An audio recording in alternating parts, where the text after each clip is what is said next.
Aproveitando essa pergunta que o Francisco fez, vou comentar uma coisa aí, você comenta depois se quiser, mas há uns 5 anos atrás, mais ou menos, eu não lembro o que eu estava fazendo, eu acho que deixei meu carro no concerto, eu fui numa igreja e depois eu precisei pedir uma corrida de aplicativo, né?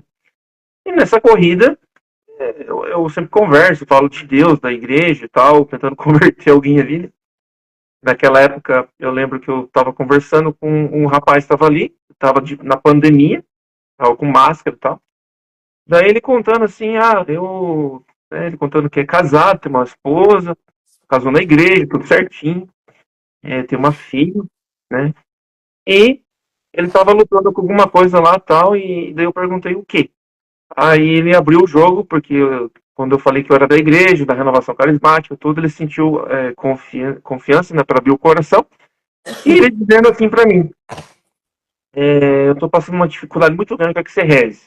Daí eu falei, o quê? Daí ele foi falando na viagem que ele é casado, tem a esposa, tem a filha, e estava tendo caso com um homem.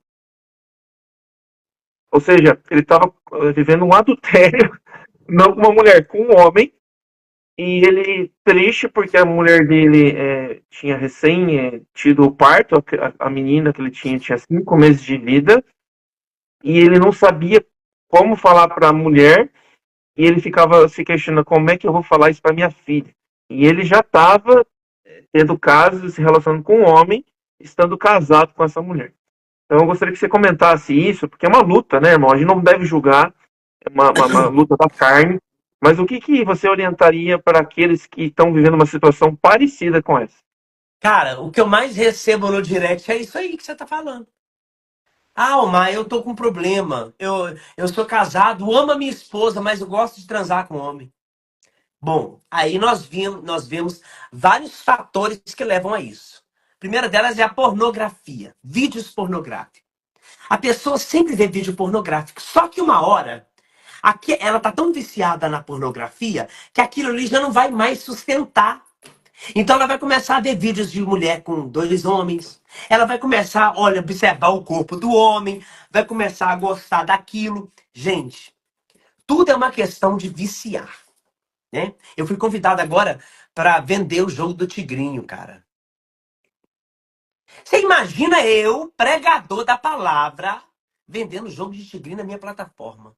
Eu ia ficar rico, irmão. Eu ia ficar milionário. Eu disse, não, muito obrigado. Eu sou católico. Porque vício, irmão, mata. Eu vou ser colaborador de uma pessoa que vai viciar num jogo que eu estou promovendo. A mesma coisa é a pornografia. Quando o cara vicia na pornografia, aquele vídeo de mamãe com papai já não vai ser suficiente para ele. Ele vai querer outras aventuras. E a cabeça vai ficando cheia de pornografia. Quando o cara não percebe o grau que ele está de pornografia, ele já vira um pedófilo, ele já vira um abusador, ele já vira um estuprador. Por quê? Não é o suficiente mais. Aquilo ali no cérebro dele já não está funcionando só papai e mamãe. O sexo de homem com mulher. Ele vai ficar louco. Entende? Então ele vai começar a corresponder aos desejos dele. Aí ele vai começar a atrair a esposa.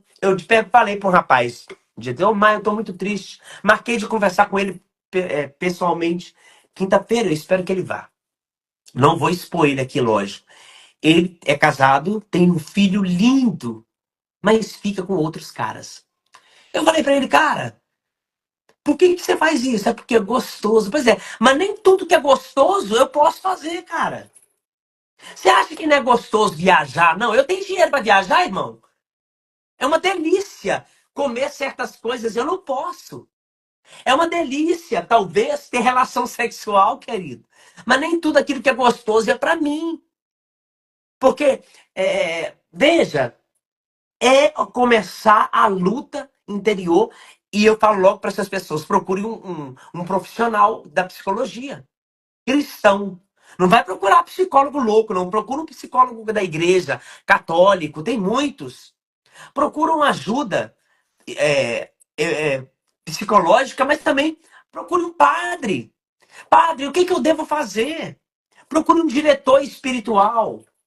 Diretor espiritual não significa confissão, tá, gente? Diretor espiritual, olha, eu preciso da minha vida ser direcionada. E geralmente o diretor espiritual não vai agradar a gente.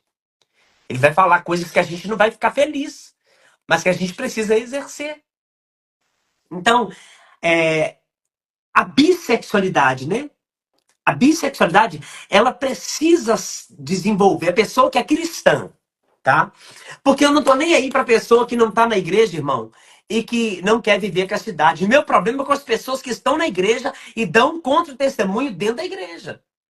Porque as pessoas do mundo, elas não nos prejudicam. Agora, quando as pessoas do mundo começam a querer interferir dentro da igreja, aí eu já entro, porque já não é justo.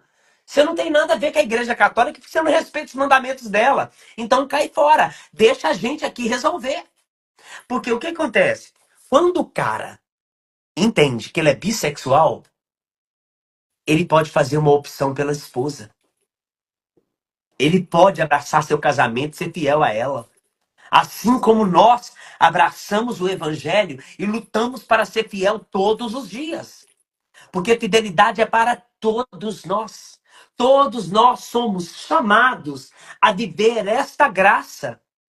E a pessoa consegue. Quantos usuários de droga existem que estão limpos? Quantas pessoas que bebiam e que frequentam o AA, né? É isso? É isso mesmo. Ah, frequentam essas reuniões e estão firmes há mais de 20, 30, 40 anos que não bebem. Por que eu não posso ficar sem trair a minha esposa até o fim? E se eu trair, levanta, pede perdão, vá até o padre, confessa, converse com a sua esposa, amor. Agora também não posso fazer isso, porque tem esposa que não tem equilíbrio mental, vai matar o homem, né? Mas o que eu digo é, se vocês buscam a Cristo juntos, conversam sobre suas misérias juntos. Vocês são casados. Tentam se resolver, porque isso precisa ser resolvido. Ah, fulano trai. Tem gente, cara, eu conheço algumas pessoas que não são de igreja, que são conhecidos, que faziam parte da minha infância, que o pai traiu a mulher a vida inteira. Lá na rua, lá de casa, no bairro, o pai morreu, a mãe também já morreu. E os filhos seguem fazendo a mesma coisa. Maldição. Isso é uma maldição que precisa ser quebrada. Por quê? O pai traiu a vida inteira a esposa e não escondeu isso de ninguém. Todo mundo sabia que ele traía. Os filhos crescem vendo o pai trair, a mãe acha que isso é normal e começa a trair uma vez, gostou. Começa a trair outra vez, gostou. Então, tudo isso é tudo maldição, precisa ser quebrado. A gente precisa disso. Né? O tempo todo nós precisamos entender que precisamos ajudar o outro e não julgar o outro, mas o outro precisa colaborar.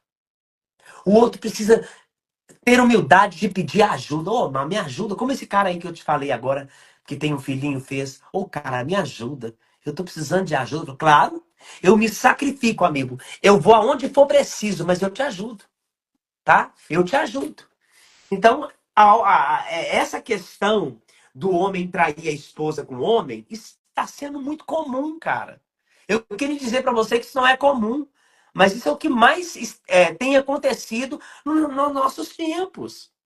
Né? Por exemplo, lá em Governador Valadares, eu não sei se eu acho que esse homem já morreu. Tinha um coral em determinada paróquia que todas as mulheres que cantavam no coral engravidou de um homem do coral. Ele pegou as mulheres tudo. Ó, na lábia. Aqui tinha uma lábia boa, rapaz.